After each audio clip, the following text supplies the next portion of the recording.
앞두고 50주년 기념 행사로 또 수련회를 이 속초에서 갖게 됨을 또 하나님께 영광을 돌리고 또 이렇게 비가 오는 날이지만 또 선배 목사님들, 장로님들 한 자리에 모여서 이렇게 끝까지 함께 할 수 있다는 것 자체가 은혜라고 생각되어집니다. 우리나라에는, 우리 교단에는 이 5, 6 선교회만 있는 것이 아니고 우리가 잘 아는 대로 어느 선교회가 있다고 생각하세요?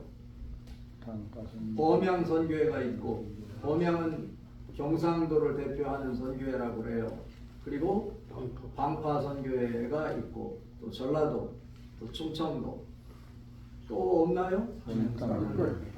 대표적인 선교회가 정유 한양 선교회입니다. 범양 선교회가 43년 됐고 방파 선교회가 50년, 50주년 금년에. 그럼 이 5, 6 선교회와 이 비슷한 시기인데, 범양 선교회는 사실 이보다 훨씬 전에 1957년 정유년에 한양, 서울에서 시작되어서 정유 한양 선교회라고 합니다. 제가 2023년, 2024년 두 번에 걸쳐서 2년 동안 정유 한양 선교회 회장으로 이렇게 섬겨왔습니다. 또 우리가 다 서로가 섞이고, 충청도에 있는 저지만 서울 사람들이 중심이 되는 정유 한양 선교회 가서 회장은 1년씩 하는데 제가 2년씩 정유 한양 선교회를 이끌면서 선교적 프로젝트를 이끌었습니다. 오늘 저는 선교 이 수련회 준비위원장으로서 이 수련회를 마무리하면서 우리가 다시 한번 우리 5, 6 선교의 역사 속에 나타나는 하나님의 그 뜻이 무엇인지, 우리가 나가야 될 비전이 무엇인지 다윗을 통해서 그 그림을 한번 그려보려고 합니다. 설교 제목이 역사 속에서입니다. 역사를 처음 주창한 사람이 고대 철학자였던 헤로도토스입니다. 그리고 우리에게 익숙한 역사, 영국의 에드워드 카라고 하는 이 에치카가 1961년에 역사란 무엇인가 라는 책을 통해서 우리에게 역사란 과거와 현재의 끊임없는 대화다 라고 말을 했어요. 그 역사란 무엇이란 책을 한마디로 정의한 것이 과거와 현재의 끊임없는 대화다 라고 했어요. 우리 5, 6 선교회가 50여 년 전에 출발을 했고 여러 과정 속에 역사적인 사건들이 있었을 거예요. 그러나 어떤 사건이 일어났다고 해서 그것이 역사가 되는 것은 아닙니다. 과거에 있었던 사건이 현재를 살아가고 있는 우리들에게 새로운 의미 부여를 하게 될 때 비로소 역사로서 의미를 갖고 가치를 갖게 된다라고 하는 것입니다. 십자가 사건도 마찬가지입니다. 예수님께서 2000년 전에 십자가에 못 박혀 돌아가셨다. 그건 2000년 전에 한 사건이에요. 그것이 역사적 의미를 가지려면 현대를 살아가고 있는 나에게, 우리의 공동체 십자가 사건이 새로운 의미 부여를 하고 사건을 일으켜 새로운 방향성을 잡아낼 때 비로소 역사가 되는 것입니다. 그런 의미에서 우리는 끊임없이 역사를 만들어내기 위해서 노력하는 사람들이 되어야 된다라고 하는 것입니다. 성경 전체 속에서 많은 위대한 인물이 있지만 우리는 이스라엘의 역사 속에서 다윗을 대표적인 인물로, 그래서 다윗을 통해서, 그 혈통에서 메시아가 탄생될 것이라고 선지자를 통해서 예언했고, 유다 지파인 다윗의 혈통에서 예수 그리스도가 탄생함으로 인류의 육체의 한계를 극복하고 영생을 얻는 구원, 그리고 천국을 우리에게 안겨주었습니다. 예수님이 2000년 전에 십자가 사건을 통해서 우리에게 구원의 길을 제시해 주었는데 그것이 그냥 사건으로 끝나면 아무 의미가 없다는 거예요. 지금 여기에서 예수님의 사건이 나에게 새로운 의미 부여를 하게 될 때 그것이 구원이 되고 영생이 되고 천국이 될 수 있다 라고 하는 것입니다. 골로새서 3장 1절에 보면 그러므로 너희가 그리스도와 함께 다시 살리심을 받았으면 위의 것을 찾으라. 거기는 그리스도께서 하나님 우편에 앉아 계시느니라. 위의 것을 생각하고 땅의 것을 생각하지 말라.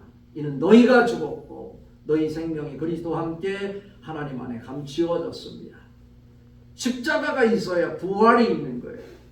십자가 없이 부활이 있을 수 없는 거죠.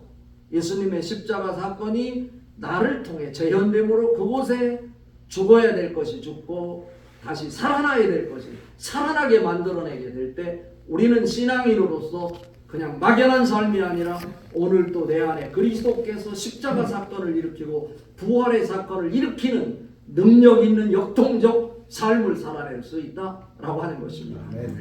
이스라엘의 역사 속에 보면 이스라엘의 초대 왕부터 시작돼서 이 열왕기서를 통해서 이스라엘 왕의 행적에 대해서 소개를 하고 있습니다. 우리 목사님들은 잘 아시겠지만 혹시 그 열왕기서에 소개가 되고 있는 왕이 몇 명인지 혹시 아세요? 40명. 몰라도 돼요. 그 세 번만 알지. 보통 우리는 사울, 그 다음에 누구? 다윗, 그 다음에 솔로몬, 그 다음에 BC 930년에 남쪽은 솔로몬의 아들이었던 르호보암, 북쪽은 여로보암. 그래서 쭉 가다 보면 사울부터 시작해서 19번째가 북이스라엘을 BC 722년 호세아, 그리고 남쪽은 BC 586년 시드기야를 통해서 이렇게 이스라엘의 역사가 마무리되는 장면을 봅니다. 이걸 우리는 당연하게 생각하는데 오늘 저는 새로운 사실을 여러분에게 알려드리려고 해요. 사울, 다윗, 솔로몬 아니라는 거예요. 이상하네. 또 이단 나오네. 보십시오. 오늘 성경에 보면 다윗이 헤브론에서 7년 6개월 그리고 예루살렘에서 33년 그래서 40년을 다스렸다라고 나와 있어요. 헤브론은 어느 곳입니까? 이스라엘의 남단의 조그만 마을일 뿐인 거예요. 그럼 우리는 물음을 던져야죠. 이스라엘 전역에 있는데 그 중에 유다 지역의 한 이런 헤브론이라는 지역의 왕이었을 거예요. 그럼 나머지는 누가 다스렸단 말이에요? 다스리지 않았나요? 그때 왕이 있었어요. 왕. 사울 왕이 길보아 전투에서 그의 세 아들과 함께 죽었어요. 요나단, 우리가 잘 아는 대로 아비나답, 말기수아가 다 길보아 전투에서 죽었어. 그럼 사울 왕정이 끝난 건가? 사울 왕의 군대 장군이었던 아브넬이 사울의 왕 중에 죽지 않고 살아남은 왕이 한 사람이 있었는데 그 사람이 이스보셋이에요. 이스보셋을 이스라엘의 왕으로 세워서 이스라엘을 통치하고 다스렸다고요. 그러니까 우리는 단순하게 사울, 다윗, 솔로몬으로만 생각하면 안 되는 거예요. 다윗이 헤브론에서 왕으로 있는 동안 이스라엘의 대부분의 영역을 다스리고 통치한 왕은 이스보셋이다 라고 하는 거예요. 야, 그렇다면 저는 오늘 이 시간 역사 속에서이니까 우리의 선교 역사도 중요하지만 이 이스라엘 예수님이 이 땅에 태어나셔서 구원을 완성하시고 구약을 완성하시고 구원의 길이 무엇인지를 제시했던 그 예수님을 예표했던 구약의 통일왕, 우리가 잘 알잖아요. 다윗이 통일왕국을 이루었던 것은 북쪽으로는 유브라데스 강 연역을, 이 동쪽으로는 다베색을 포함한 시리아 지역까지도, 그리고 남쪽으로는 유다라는 애굽 지역까지도, 이 서쪽으로는 블레셋의 지중해 지역 전역을 다 정복하고 가장 영토를 넓혀서 통일왕국을 이루었던 왕이 다윗이라고. 그리고 다윗의 혈통에서 메시아가 탄생될 것이라고 이야기를 했어요. 야, 그렇다면 다윗이 왕으로 기름 받을 부음을 받을 때가 언제였을까요?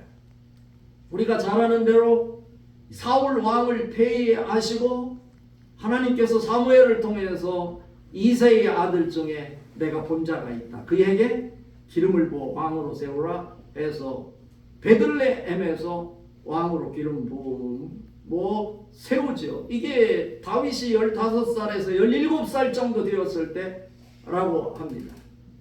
그리고 그는 시간이 10년이 지나도 그에게 왕이 될 기미가 전혀 없었어요. 그리고 오늘 본문에 보니까 30세에 되어 왕이 되었다. 그렇다면 그동안 그는 무엇을 한 걸까?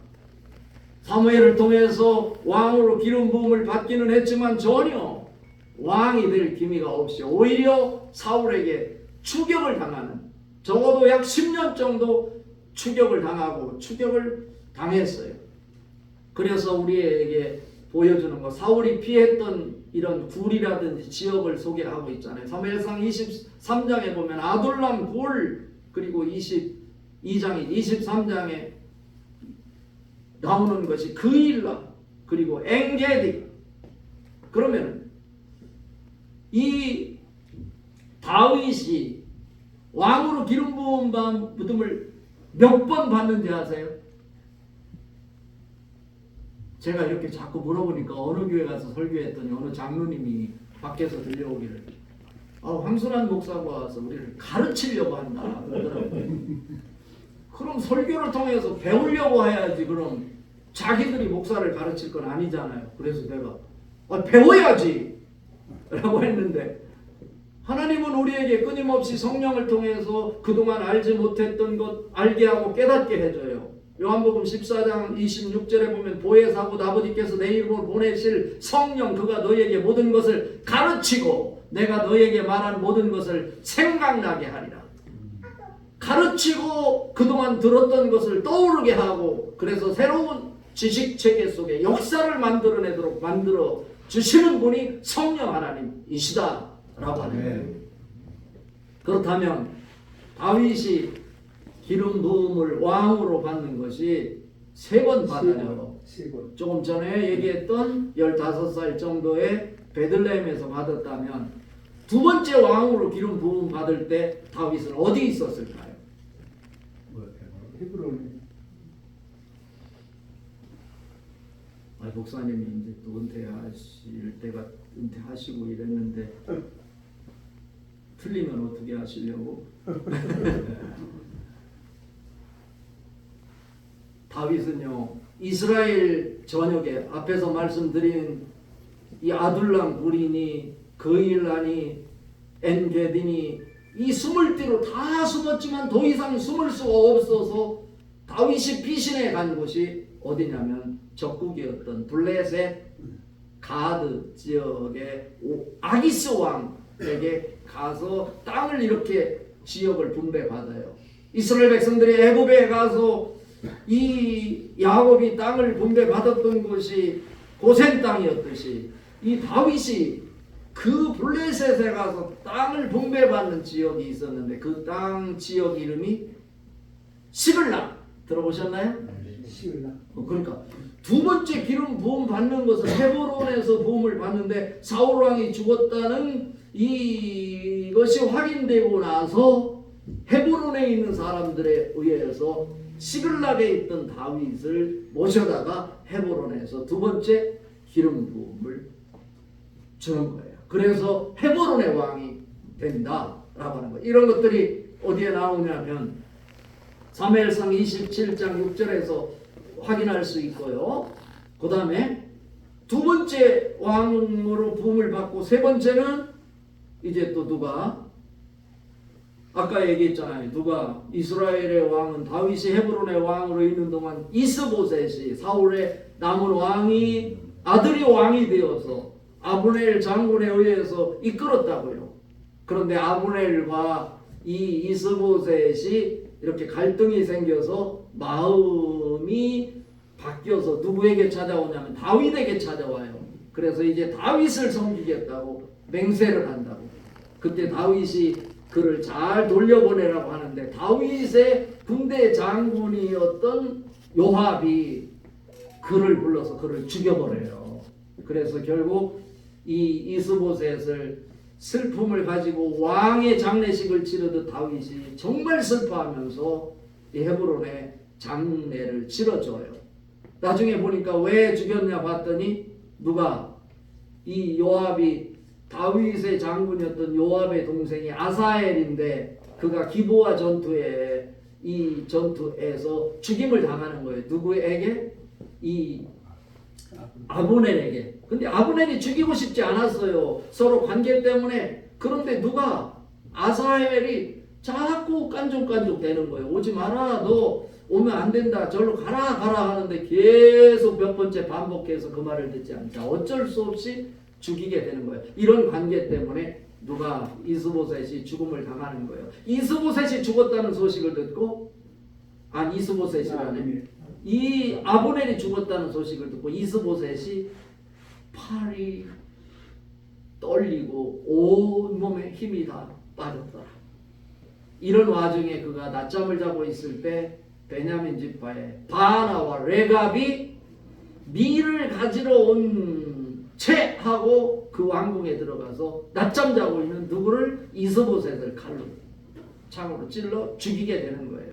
막 이런 과정 다 생략하고 오늘 저는 이 수련회 이 마무리를 하면서 다윗이 어떻게 해서 이스라엘을 통일하는 최고의 왕, 하나님이 인정하는 한 왕, 사도행전 13장 22절에 보면 그러잖아요. 다윗이 잘나서가 아니에요.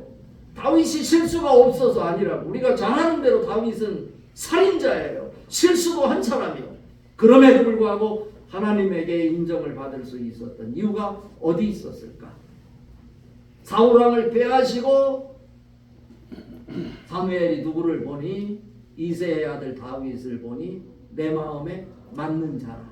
그가 내 뜻을 이루시려고. 다른 게 없어요. 그가 품었던 것은 하나님의 마음에 맞는 것은 하나님의 뜻을 품고 뜻을 붙잡고 살아갔다 라고 하는 거예요. 예수님도 이 땅에 33년 사시면서 자기가 원하는 대로 무엇을 한 것이 하나도 없어요. 아버지의 뜻을 붙잡고 그 뜻만 행했다고요. 이것이 요한복음 8장 29절에 이렇게 말씀하고 있어요. 예수님이 직접 하시는 말씀이에요. 나를 보내신 이가 나와 함께 하시도다. 나는 그가 기뻐하시는 일을 행함으로 나를 혼자 버려두지 아니하시옵느니라.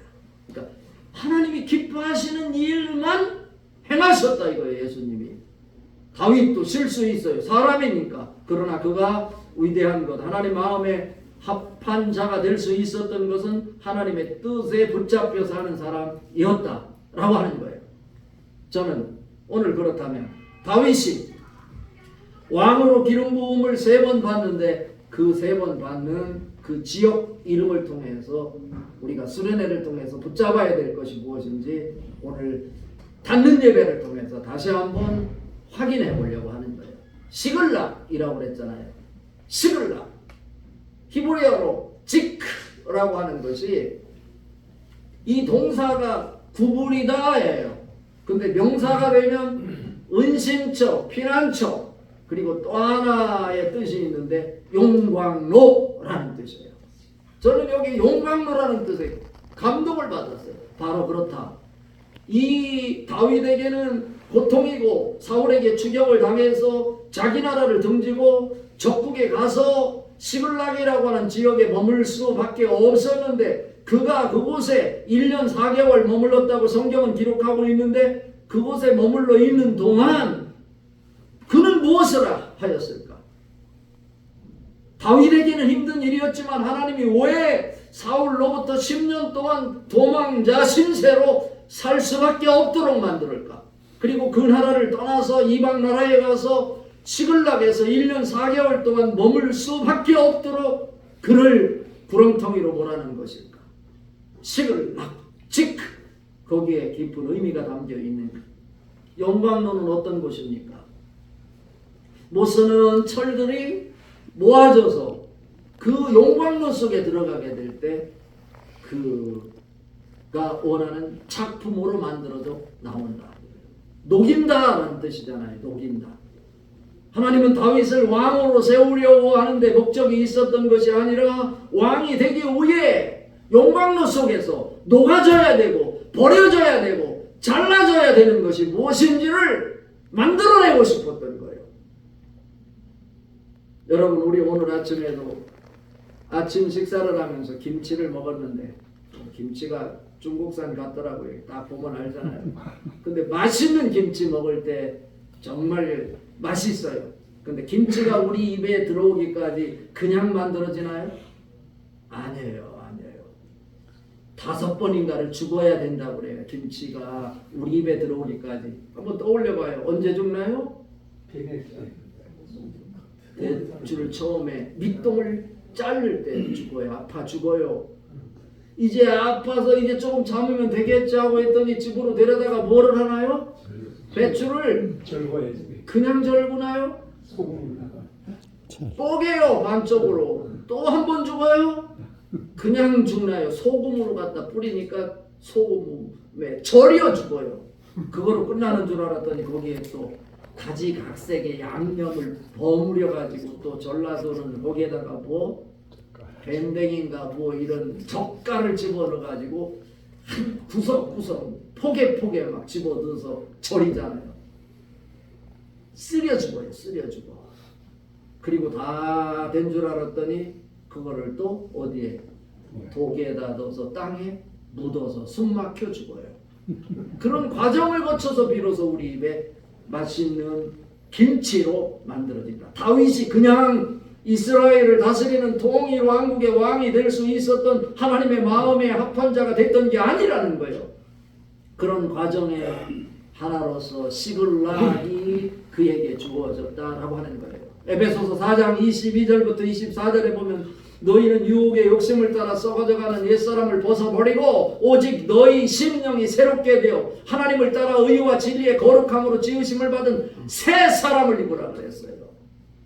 로마서 12장 2절에 보면 너희는 이 세대를 본받지 말고 오직 마음을 새롭게 함으로 변화를 받아 하나님의 선하시고 기뻐하시고 온전한 뜻이 무엇인지 분별하라 말씀하셨어요. 그런데 우리는 어떻습니까? 하나님의 말씀을 듣는다 하지만 내 생각이 바뀌어지지 않은 채 하나님 이름을 통해서 내 이름이 드러나고 내 나라가 이루어지고 내가 원하는 세상을 만들어내는 것이 복이라고 생각하고 사는 것 아닌가? 주기도문에 보면 하늘에 계신 우리 아버지요 하늘에 계시다라고 하는 뜻이 무엇인가요? 우리와는 하나님이 다르다는 거예요. 믿음의 조상이었던 아브라함 그를 통해서 하나님이 후손을 하늘의 별처럼 바닷가의 모래알처럼 그런데 그가 하란을 떠나서 10년이 지나도 아무것도 흔적이 보이지 않아요. 뭐 과정이 있지만 그럴 때마다 하나님께서 그를 밖으로 데려가서 뭐를 보여줬나요? 하늘의 뭇별을 보여주면서 다시 한번 자기 언약을 약속했어요.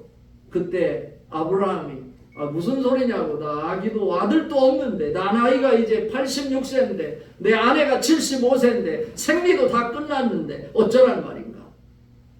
그때 아브라함이 하늘의 별을 보며 깨달았어요. 그가 하늘의 별을 바라볼 때 눈을 들어 라는 말이 있어요. 이게 히브리어로 하베트라고 그러는데 그냥 눈을 들어가 아니고 눈을 부릅뜨고라는 거예요. 눈을 크게 뜨고 부릅뜨고 하늘의 별을 세기 시작했어요.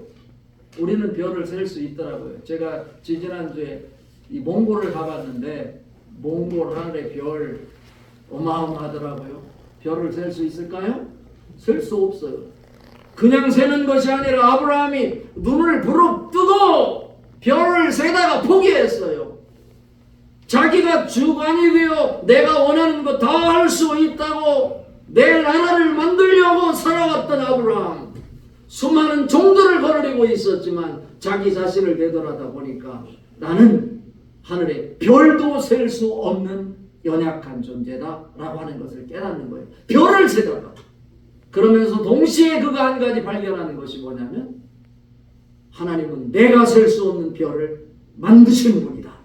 그래서 하나님과 나는 다른 존재다 라고 하는 거예요. 오늘 수련회를 통해서 우리가 이것 한번 확인하고 돌아갔으면 좋겠어요.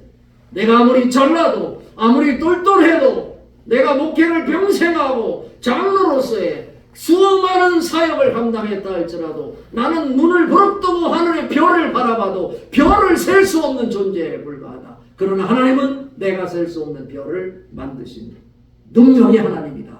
전능의 하나님이다. 이것 고백할 때 우리는 예배의 자리에 나올 수 있고 기도의 자리에 나올 수 있고 그래서 하나님 뜻에 붙잡혀 사는 내 인생이 될 수 있다 라고 하는 것입니다. 두 번째가 헤브론이라는 곳이에요. 헤브론은 우리가 잘 아는 대로 가데스 바네아에서 10명 정탐꾼 보낼 때 거기에 갈렙과 여호수아가 있었잖아요. 그리고 45년이 지났어요. 여호수아가 가나안 땅을 점령하는 과정 속에 헤브론은 거기에 장대 같은 사람이 살고 있어서 산악지대 그 누구도 거들떠보지 못할 때 85세 된 갈렙이 오늘 목사님 93세이신데도 정정하고 식사도 잘하시는데 갈렙은 아직 90도 안 됐어. 85세인데 여호수아를 찾아가서 뭐라고 합니까? 저에게 이 산지를 주시옵소서. 헤브론 산지. 내가 45년 전 때나 지금이나 내 힘이 일반입니다 하면서 구하는 장면 나오잖아요. 그래서 갈렙이 헤브론 이 산지를 이 정복하는 장면도 여호수아를 통해 확인할 수 있는데 헤브론, 히브리어로 헤브론은 교제라는 뜻이에요. 동맹이라는 뜻이에요. 헤브론이 왜 중요한 걸까? 헤브론은요, 아브라함이 처음에 가나안 땅에 들어와서 제단을 쌓은 곳이 헤브론이에요. 그리고 그의 아내 사라가 죽었을 때 그곳에서 굴을 사서 매장지를 만든 곳. 아브라함이 죽어서 묻혔고 믿음의 조상 이삭이 묻혔고 그의 아내가 리브가가 묻혔고 야곱이 묻혔고 레아가 묻혔고 그 헤브론에 묻혔던 거예요. 그럼 그 헤브론은 무엇을 의미하나요? 교제라고 그랬어요. 하나님과 끊임없이 교제하는 시간이 바로 헤브론이었다는 거예요. 다윗이 이스라엘 전역을 다스리지 않고 한 지역에 헤브론에 국한해서 헤브론의 왕으로 7년 6개월 살았던 것은 다른 데 있지 않고 하나님과 교제를 하면서 내 생각이 아닌 내 뜻이 아닌 하나님의 뜻이 무엇인지를 찾아내는 시간이 바로 헤브론의 7년 6개월이었다라고 하는 거예요. 그래서 교제라는 뜻도 있지만 동맹이라는 뜻이 있잖아요. 누구와 동맹을 해야 돼? 세상에 힘 있는 사람과 동맹하는 것이 아니라 천지를 창조하신 나를 이 땅의 왕으로 세우신 하나님 여호와는 나의 목자시니 끊임없이 고백했던 다윗이 하나님과 동맹하는 법을 배운 그 시기가 바로 헤브론이었다. 갈렙이 헤브론을 구했던 것은 다른 데 있지 않고 믿음의 조상 아브라함이 누워있는 곳이었기 때문에 그렇다. 구속사적 측면에서 구원의 숨결이 꿈틀거리고 있는 곳이 헤브론이에요. 헤브론.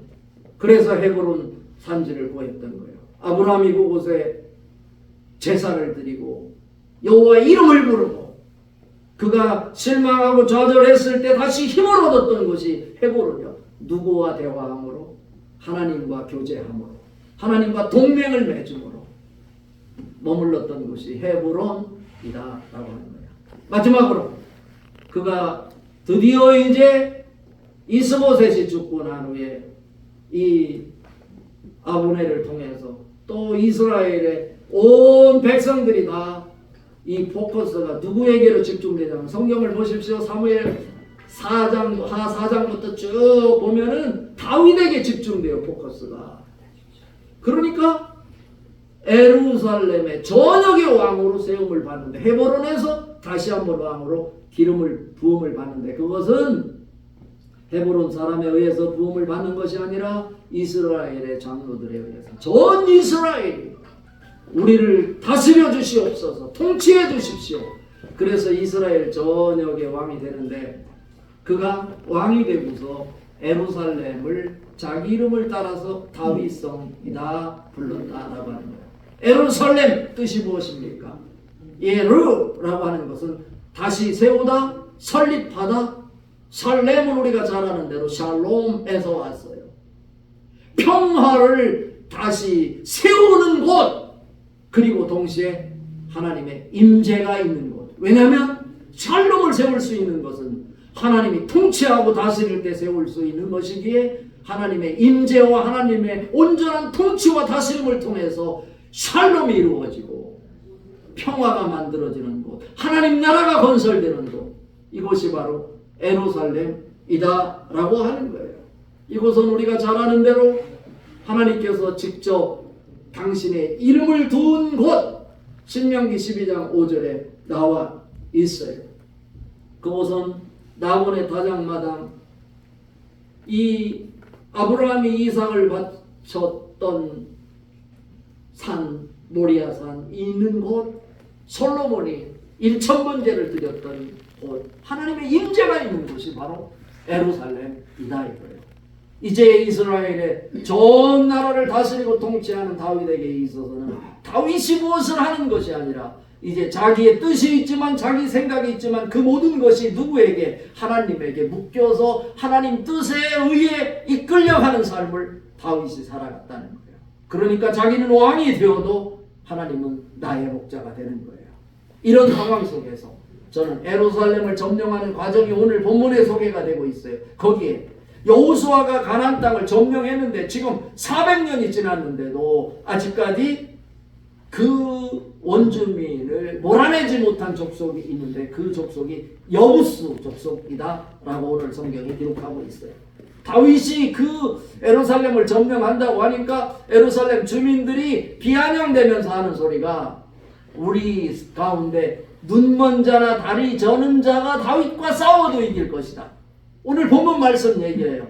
그런데 결국은 어떻게 됐다고요? 다윗이 승리를 해서 여부스 족속을 굴복시켰다 라고 하는 거예요. 어떻게 점령할 수 있을까요? 예루살렘은 요새 중에 요새라고.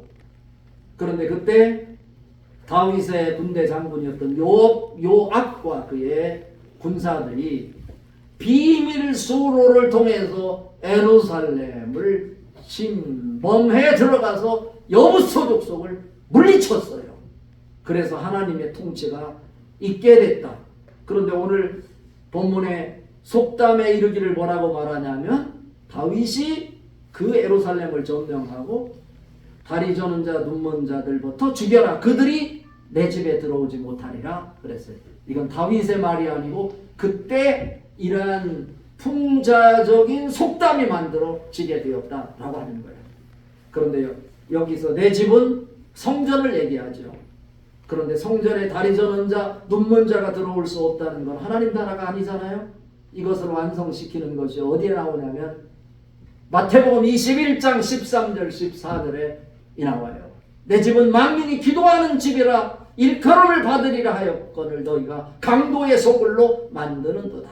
성전에서 눈먼 자와 다리 저는 자가 나오매 예수께서 그들을 고쳐주시더라. 완전한 하나님 나라예요. 눈먼 자, 앞을 보지 못하는 자, 다리 저는 자가 온전치 못한 구조 속에서 살아가는데 그들조차 주인으로 대접하는 하나님의 통치가 이루어지는 샬롬이 이루어지는 나라, 바로 이게 예루살렘이다라고 하는 거예요. 제가 세 지역을 말했어요. 시글락, 자기를 만들어가는 거예요. 하나님의 사람으로 만들어가는 거예요. 제가 여기에 가위를 달고 다니는 거예요. 왜 그럴까요? 너에게 하나님 앞에 거칠적거리는 것 있으면 잘라내. 시글락해. 지크. 그 다음에 헤브론은 구원의 역사가 숨쉬고 있는 곳, 갈렙이 구했던 곳, 믿음의 조상들이 누워있는 그곳, 그것을 우리는 구해야 된다. 그러면서 결국 하나님의 통치가 온전히 이루어지는 세상, 우리가 선교하는 것도 바로 그런 것 아니겠어요? 그래서 선교는 사명이다라고 말할 수 있는 거예요. 예수님이 그 모습을 보여주었고 바울이 그 예수님의 발자취를 뒤따라갔어요.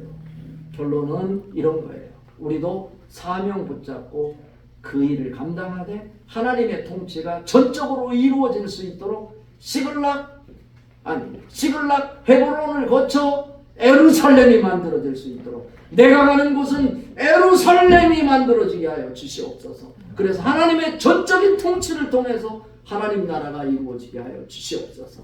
그런 때는 내가 주역이 될 때 하나님 나라는 만들어지지 않는다는 거예요.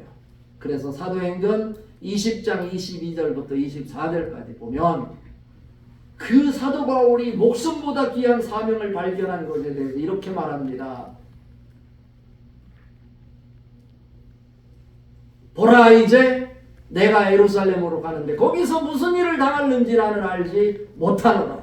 오직 성령이 각성해서 내게 증언하여 결박과 환난이 나를 기다리신다 하나 내가 달려갈 길과 주 예수께 받은 사명 곧 하나님의 은혜의 복음을 증언하는 일을 마치려 하면은 나의 생명조차 조금도 귀한 것으로 여기지 아니하노라. 아멘.